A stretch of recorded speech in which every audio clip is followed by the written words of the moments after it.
자, 한 주간의 민심을 쏙쏙들이 살펴보겠습니다. 이승형 뉴스토마토 본부장, 윤희웅 오피니언 라이브 센터장 두 분 함께합니다. 안녕하십니까? 네, 자, 쇼미더 민심 시간인데요. 자, 뉴스토마토 의뢰로 미디어 토마토에서 실시한 여론조사를 토대로 여론 동향 저희가 분석해 드리겠습니다.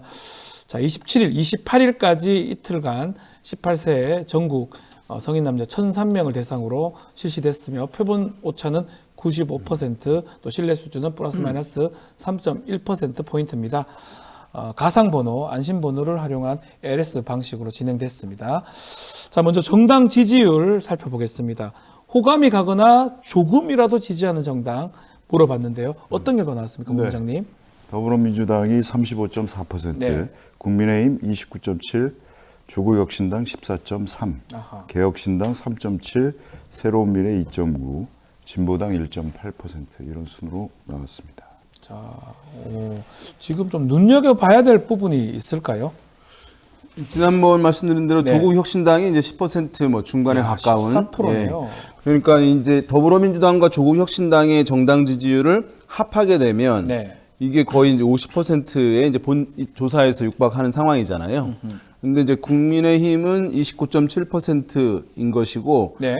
그 외에 이제 다른 정당들 중에서 뭐 보수 색채가 완전히 뚜렷한 정당이 있는 건 아니거든요. 그렇죠. 예, 그러니까 총선 뭐 직후이긴 하고 시간이 좀 흐르고 있습니다만은 지금 30%가 되지 않는 그런 상황들 있으니까 이후에 지금 지지층들의 뭐 추가적인 어떤 정상화 이런 부분들 지연되고 있는 상황이다라고 보시면 좋을 것 같고.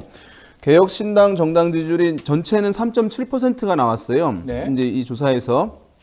그런데 확실히 이제 개혁신당의 지지층은 20대와 30대 젊은 층이라는 것을 확인할 수가 있습니다. 왜냐하면 지금 개혁신당이 전국 전체 평균은 3.7이지만 20대에서는 7.7, 높네요. 30대에서는 9.1 나왔거든요. 예. 그러니까 10에 가까운 숫자잖아요. 20대와 30대에서는. 그러니까 원래 이제 한국에서 최근에 이제 20, 30대가 어떤 이념적 기반을 갖고 있지 않았기 때문에 무주 공산이다라고 하는 얘기들 많이 있었습니다만은 네. 이런 흐름에서 봐서는 그래도 이제 개혁신당이 네.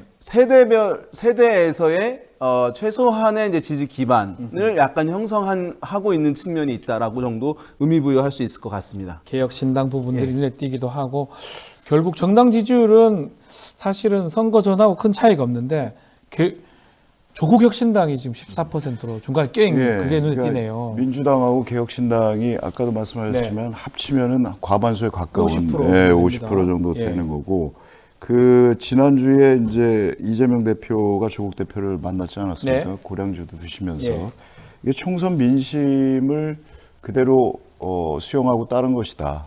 두 당이 공조하고 협력해서 앞으로 지금 최상병 특검법이라든지 여러 가지 현안들이 있지 않습니까? 네. 공조하고 협력하는 모습 상당히 저는 보기 좋았어요. 2시간 반 동안, 네. 3시간이었나요? 이렇게 얘기를 하셨다고 하니까 아마도 이런 추세는 계속해서 이어가지 않을까 싶습니다. 과반수, 뭐 안팎의 네. 지지율은.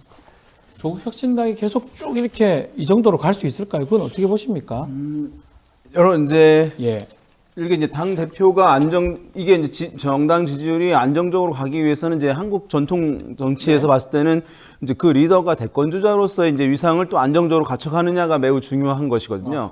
쭉 봤을 때는 사실 그 정당 전체의 간판 뭐 이름이라든가 지향하는 정책, 가치 이런 것보다도 그 정당에 대표하는 인물이 차기 주자로서의 위상을 갖고 있느냐 여부가 그 정당의 어떤 지속성과 안정성에 결정적으로 영향을 주는 것 같아요. 네. 한국에서는. 그런 면에서 조국 대표가 그런 대권주자로서의 안정적인 지지율을 나오느냐 여부, 그다음에 본인 신상과 관련해서 이제 불확실성이 좀 없어지느냐 아니면 이제 가느냐 이런 부분들에 따라서 개혁신당 정당의 어떤 존재 이것들 지지 기반, 지지율 수준 이런 것들이 영향을 좀 받을 것 같아요. 지금은 이 정도라고 하면 상당히 이제 안정성을 이제 획득한 상황이라고 얘기할 수가 있는 것이고, 일단 그렇습니다.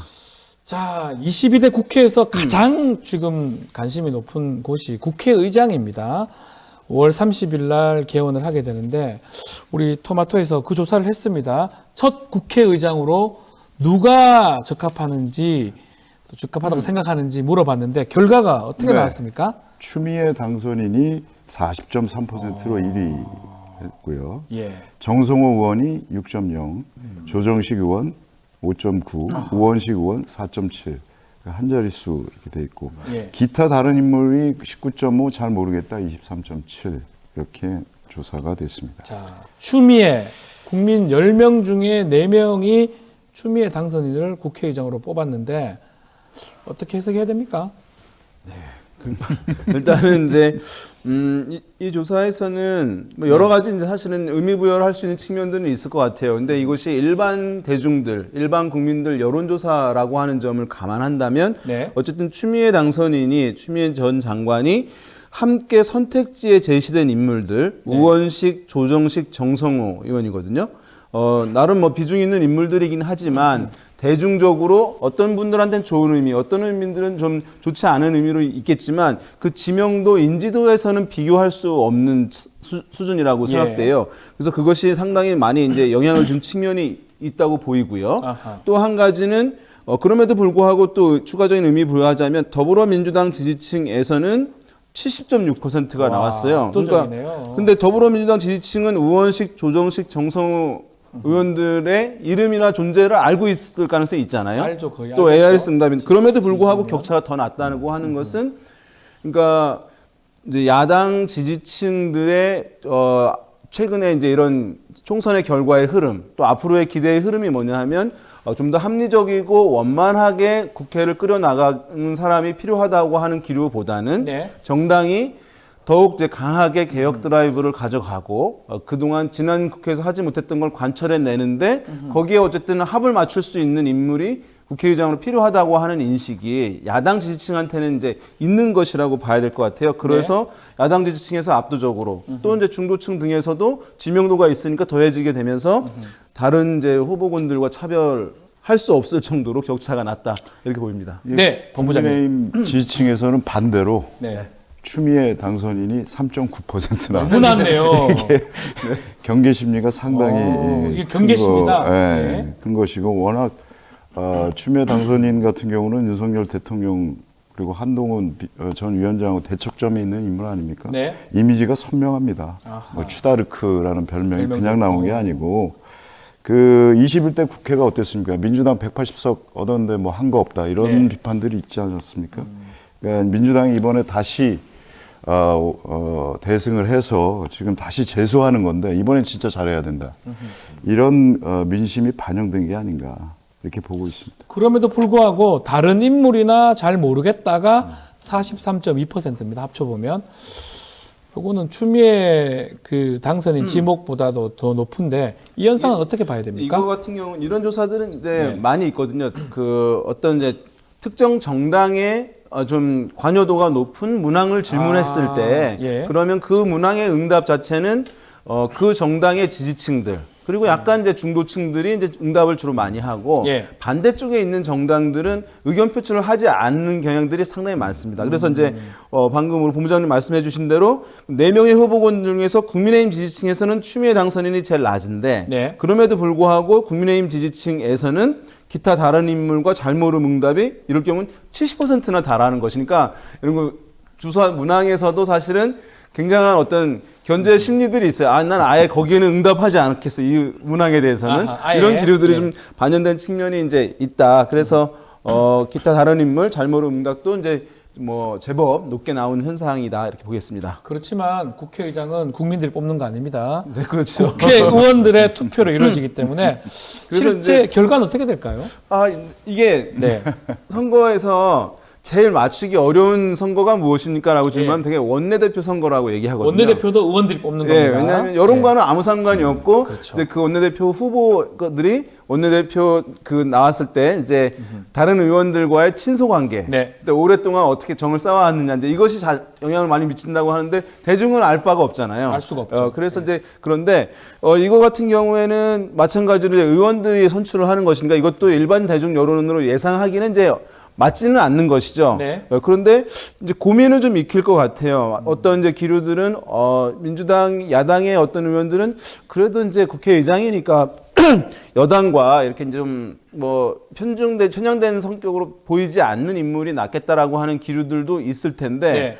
워낙 이제 당의 지지층들이 이렇게 격차가 큰 상황이다 보니까 또 그것을 거스르기는 상당히 부담될 것이다, 될 것 같다라고 하는 느낌들 있을 것 같아서 이 정도면은 사실 이게 약간 격차가 적으면 고민들이 들어갈 것 같은데 격차가 크잖아요. 지금 너무 사실. 커가지고 예. 아마 민주당이나 에서는 다른 선택지 고려하기가 쉬워 보이지는 않는 쉽진 정도 않다. 격차입니다. 예, 본부장님. 내에서도 여러 가지 의견이 있어요. 지금 말씀하신 그런 의견들이 있는데 제가 그 총선 끝나고 그 한 의원을 만났는데 네. 국회의장 누구냐라고 물어봤더니 추미애다. 추미애다. 그분이 약간 이제 강경파 분이시긴 한데 아무튼 우스갯소리로 뭐 조정식 의원 같은 경우는 조정만 하다 끝날 것이다 또 이렇게 네. 말씀하시는 아, 예. 이렇게 했는데 결국 어제 이재명 대표가 윤석열 대통령 만나서 얘기했지 않습니까? 입법부와 행정부는 견제와 균형 속에서 국정을 함께 이끄는 수레의 두 바퀴다. 네. 그러니까 행정부를 진짜 견제할 인물이 누구냐? 그 민심 그리고 당심은 당원들은 추미애 당선인 뽑은 거고 네. 그것을 반해서 거슬러서 한다? 이거는 좀 생각해 봐야죠. 그러니까 당원이나 많은 분들이 네. 추미애 당선인을 이제 지목을 하고 있는데 달리할 수는 없다. 의원들이. 그리고 다선으로 그 규칙 있잖아요. 육선이면 원래 되는 거예요. 육선의 여성 최연장자. 최연장자. 두 가지 조건이. 근데 규칙을 갑자기 그렇게 해서 이렇게 된 건데. 네. 예. 그래서 민주당에서 네. 이제 국회에서 선출을 하지만 사실은 이제 다수당에서 결정을 하게 되면 뭐 이제 당선이 되는 것이 정해지는 것이니까 네. 이제 민주당에서 1차적으로 뭐 뽑겠죠. 네. 그러면 사실 어쨌든 이런 이제 지지층들의 흐름들을 반영할 수밖에 없지 않을까라는 흐름입니다. 격차가 워낙 커서 네. 그렇게 됩니다. 네, 알겠습니다. 또 그리고 지금 이재명 대표가 총선 공약으로 내놓았던 1인당 25만 원 민생회복지원금 요거 관련된 의견도 물어봤는데요. 결과가 어떻게 나왔습니까? 전 국민 지원에 찬성한다가 44.3%, 반대한다 34.7%, 선별적으로 지원해야 된다 16.6%, 네. 잘 모르겠다 4.5%. 자, 선별적 지원 이게 중간에 이게 들어가 있네요. 이 보기가. 네. 그렇지만 또 의견은 또 양극단으로 나뉘어졌다고 볼 수 있는데 정당별로 좀 차이가 있습니까? 네, 그렇습니다. 민주당 지지층에서는 무려 75.3%가 찬성을 하고요. 네. 조국혁신당 지지층에서도 64.3%가 찬성입니다. 비슷하네요. 전 국민 네. 지원. 네. 국힘 지지층에서는 반대가 무려 68.8%. 개혁신당 지지층도 79.8%가 반대라고 답을 했습니다. 정당마다 차이가 확실히 나네요. 확실히 납니다. 근데 이것은 뭐 그렇죠. 어제 이제 영수회담에서도 이게 나왔죠. 나왔죠. 의제로 나왔죠. 나왔는데 얘기를 예. 했었는데. 이 사안 같은 경우는 이런 경우에는 기본적으로 이제 그 정당들 각 정당들이 지향하는 그 가치를 실현하려고 하는 방법론의 차이가 이제 있잖아요. 예. 이제 그런 데서 차이가 근본적으로 있는 사안인데다가 또 각 정당의 어떤 리더들이 이렇게 지지층들에게 보낸 시그널들이 그동안 이제 많이 있었기 때문에 이제 확연히 차이가 날 수밖에 없는 사안이라고 할 수 있겠고요. 다만 이제 여기서 보게 되면 일단 이제 오해하실 수도 있을 것 같아서 네. 추가적으로 말씀을 드리면 어쨌든 찬성과 반대 있고 선별적 지원이 있는데 중간이 너무 적은 것 아니냐 16.6%라고 그렇죠. 이제 의문을 품는 분들이 있을 텐데 아마도 이제 이게 이제 세 가지로 물어서 이제 이렇게 나타난 현상인데 만약에 이것을 지원해야 한다 전 네. 국민에게 예. 1번, 2번은 힘든 분들한테 위주로 선별적으로 지원해야 한다 이렇게 했으면 아마 팽팽하거나 선별적 지원이 좀 더 많았을 가능성이 있어 보입니다. 제 생각에는. 아하. 그래서 그리고 이제 이 선별적 지원은 또 이제 찬성에 어떤 사람은 찬성에 이제 있는데 그 네. 선택을 한 분들도 있고 반대에 있지만 선별적 지원을 얘기한 사람도 있을 텐데 이제 그 딱 중간은 아닐 수 있는 그러네요. 부분들 이제 있어서 요것이 이제 약간 감안해서 보시면 좋을 것 같아요. 야, 이게 뭐 결국 그 어떤 문항을 좀 넣냐에 따라서 조금 차이는 있을 수도 있겠네요. 네, 차이가 예. 있죠. 자, 이번엔 국민의힘 얘기도 좀 해보겠습니다.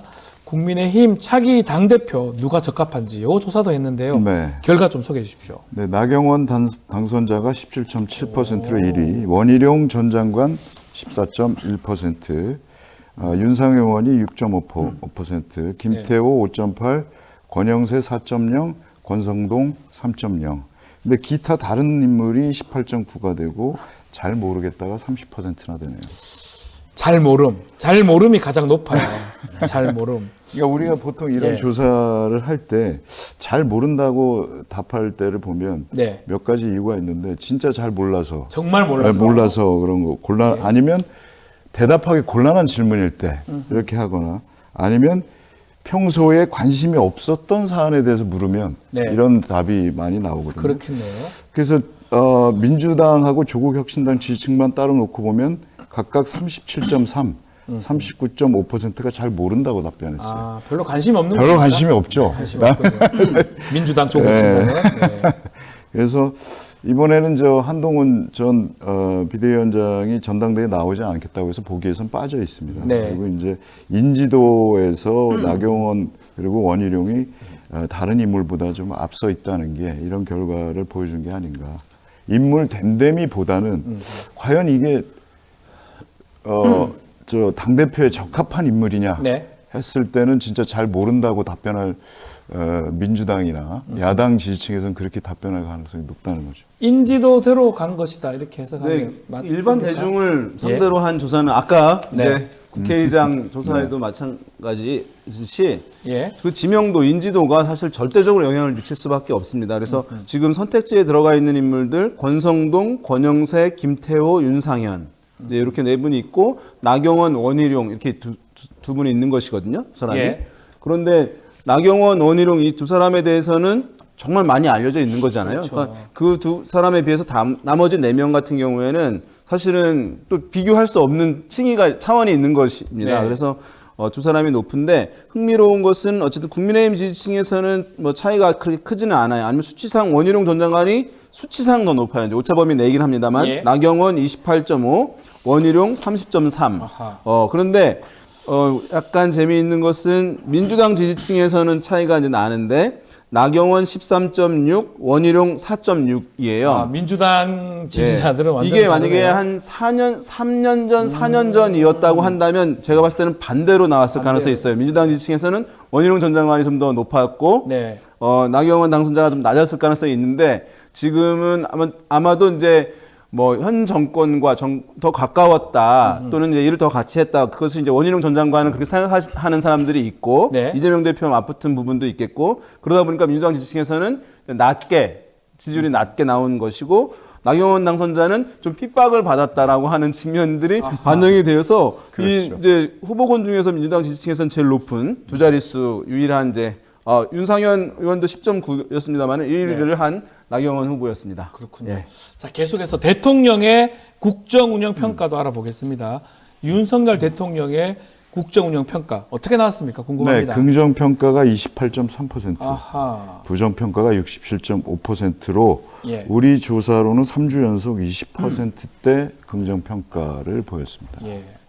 자, 지금 보면은 수도권 충청에서 20%고요. 낮군요. 예. 호남에서는 뭐 10%, 영남도 절반 이상이 부정평가를 했습니다. 네. 예. 지금 뭐 최근에 조사되는 거 보면 다 20%대가 좀 많은 것 같습니다. 네. 그렇게 이제 만약에 안정적으로 이제 한 40 가까이 나오려고 한다면 네.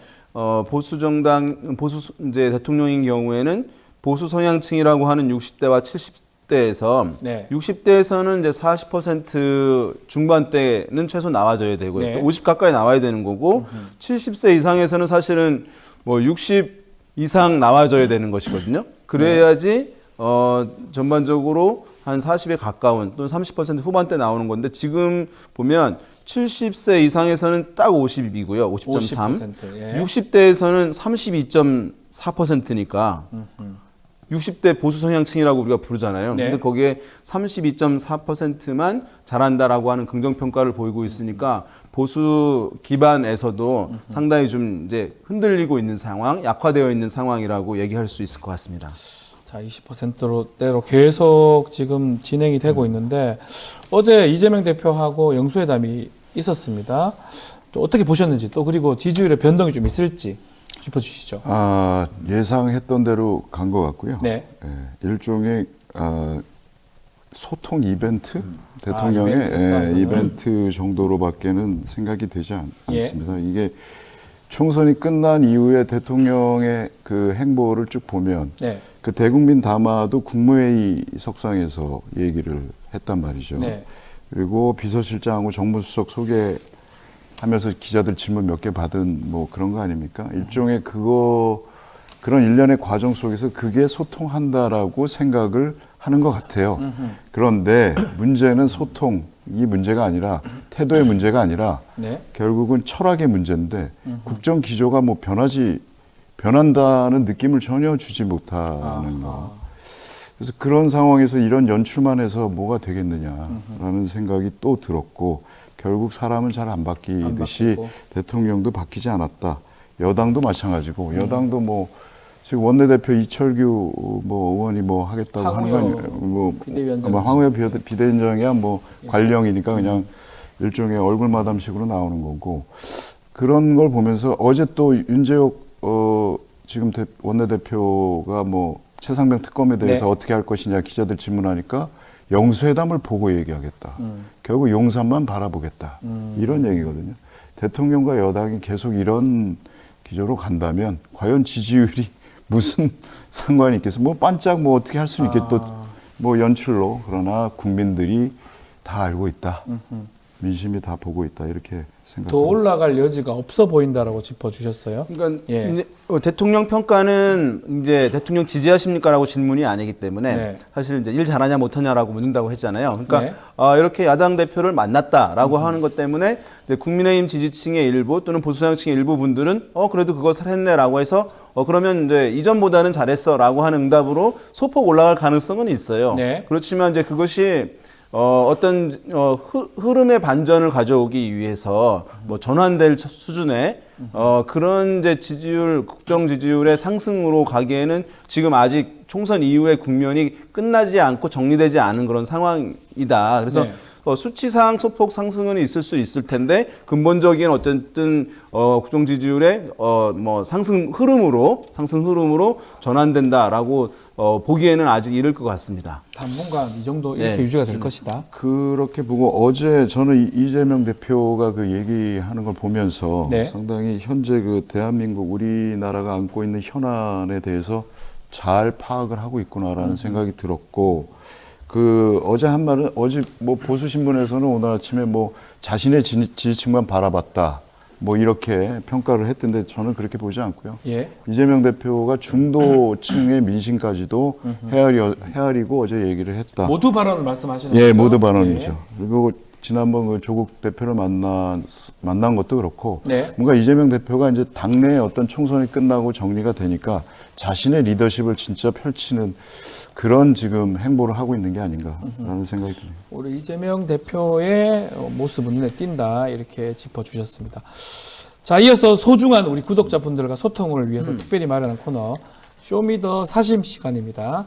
저희 뉴스 인사이더에서 준비한 커뮤니티 설문조사 결과 여러분 남겨주신 댓글 소개해드리는 시간인데요. 자, 이거는 뭐 여론조사 구간 필요 없습니다. 유념해 주시기 바랍니다. 자, 최근 대통령 행보 중에 칭찬할 만한 것 이게 질문입니다. 소개 좀 해주시죠. 질문이 총선에서 여당이 패배한 후 윤석열 대통령의 소통을 강조하는 행보를 보이고 있는데요. 언론은 윤 대통령의 행보를 치켜 세우고 있습니다. 네. 윤 대통령의 행보 중 진짜 칭찬해야 할 것은 무엇이라고 생각하시나요?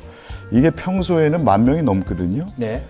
근데 오늘 이번에 보니까 1,900명밖에는 하지 않으셨어요. 네. 칭찬하라니까. 네. 그래서 39%가 이재명 대표의 번호를 저장한 것이라고 했고요. 두 번째가 기자들 향해 빈대떡 족발 함께 먹자 제안한 것. 522일 만에 기자들 질문 4개 받은 것. 그게 16%. 떠나는 이관섭 비서실장 직접 차문 여닫으며 배웅한 것 10%. 기타 16% 이렇게 나왔네요. 댓글도 한번 좀 소개해 주십시오. 네, 영성님이 쌍욕을 날려주고 싶은데 칭찬이 뭔 소리야라고 말씀하셨고 이거는 두 분이 곤란하셨으니까 제가 하겠습니다. 네, 해주십시오. 예. 데이지님께서 검찰의 악행을 널리 알린 것. 네. 그다음에 PK님께서 웃자고 하는 투표겠지만 대한민국의 국민이라는 자부심 뿜뿜이었던 1인으로서 진심 슬프고 속상합니다. 무슨 비호감 연예인 풍자 투표도 아니고 이게 대통령에 대한 투표라니 진짜 복잡한 심정입니다. 네. 라고 말씀하셨고 KNU님께서 522일 만에 질문 4개가 아니라 퇴임할 때까지 4일마다 522개씩 질문을 받는 대통령이 된다면 그때 칭찬할게요. 라고 네. 말씀하셨습니다. 자, 뭐 눈에 띄는 게 정말 우리 쇼미더 사심 하면 한 10,000명씩 돌아서 이렇게 해주시고 또 댓글도 남겨주시는데 이번에는 조금 적었어요. 네, 좀 짜증이 1,900명. 나셨나 봐요. 네. 되게 잘한 게 별로 없다고 이렇게 봐서 그럴 수도 있고 우리 윤희웅 센터장님도 한번 말씀 주십시오. 네. 여론 분석은 아니다 이거는. 네, 댓글이 그런 분석은 아니에요. 네, 많이 나와서 저도 이제 소개시키기 좀 부담스러울 정도로 네. 그렇게 한데 그래도 우리가 여론조사에서 그 응답이 표출된 것이 이제 여론이긴 할 그렇죠. 텐데 사실은 여기 나온 것처럼 어느 것에 대해서 적극적인 반응이 줄어든 것. 네. 이제 그것도 이제 우리가 선거로 하면 투표율이 떨어진 거거든요. 예. 그러면 사실 그것의 정당성은 또 낮아지는 것이니까 네. 그런 면에서 그러니까 투표율이 낮은 데서 당선되거나 지지율이 나오는 것은 그만큼 정당성이 떨어지는 것이잖아요. 그러니까 지금 이 칭찬하라고 했는데 참여가 뚝 떨어지는 그런 상황이니까 빨리 개선이 되어서 어쨌든 여러 가지 정부에 대해서 정권에 대해서 이제 의견 표출하는 것들 이렇게 더 응답이 많아지면 좋을 것 같습니다. 네, 네. 알겠습니다. 자, 지금까지 이승형 뉴스토마토 본부장 또 윤희웅 오피니언 라이브 센터장과 함께했습니다. 오늘 말씀 두 분 말씀 감사합니다. 감사합니다.